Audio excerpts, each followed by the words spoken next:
Random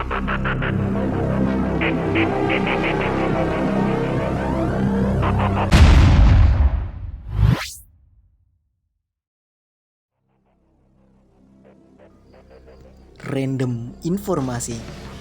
Konflik Rusia dan Ukraina makin memanas. Indonesia ikut ketar-ketir. Indonesia menjadi salah satu negara yang ketar-ketir atas memanasnya geopolitik antar Rusia dan Ukraina.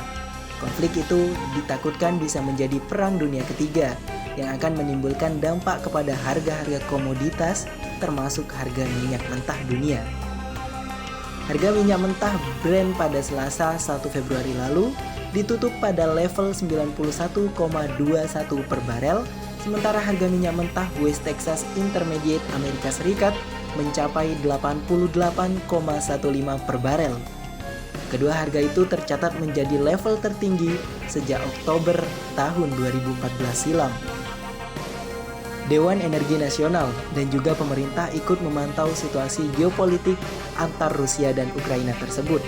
Anggota Dewan Energi Nasional, Satya Widya Yuda, menyebutkan bahwa Indonesia memang perlu mencermati konflik geopolitik tersebut. Sebab belum bisa diketahui apakah ketergantungan geopolitik global ini akan berlangsung berapa lama, ataukah Rusia memang benar-benar akan menginvasi Ukraina. Bu Sri Mulyani, Menteri Keuangan Republik Indonesia, mengkhawatirkan juga bahwa karena konflik ini akan menimbulkan perang dunia ketiga. Kita ingin lihat, kita sikapi, paling tidak dari sisi pemerintah dan Dewan Energi Nasional memantau hal ini, karena kita menginginkan bahwa jika kita berada di krisis energi, kata Satya. Ia memaklumi kekhawatiran Menteri Keuangan Republik Indonesia Sri Mulyani. Pasalnya, konflik antara Rusia dan Ukraina ini juga menjadi salah satu biang kerok meningkatnya harga minyak dunia. Belum lagi, saat ini asumsi harga minyak dalam anggaran pendapatan dan belanja negara APBN tahun 2022 jauh dari harga minyak dunia saat ini atau hanya mencapai 63 per barel. Seperti yang diketahui, Indonesia memiliki ketergantungan minyak cukup besar terhadap luar negeri. Di antaranya, sebanyak 27% bahan bakar minyak impor, bahan bakar bensin sebesar 56% dan LPG sebanyak 85%. Dengan ketergantungan Indonesia kepada impor khususnya migas, kenaikan harga minyak dunia cukup menekan Indonesia.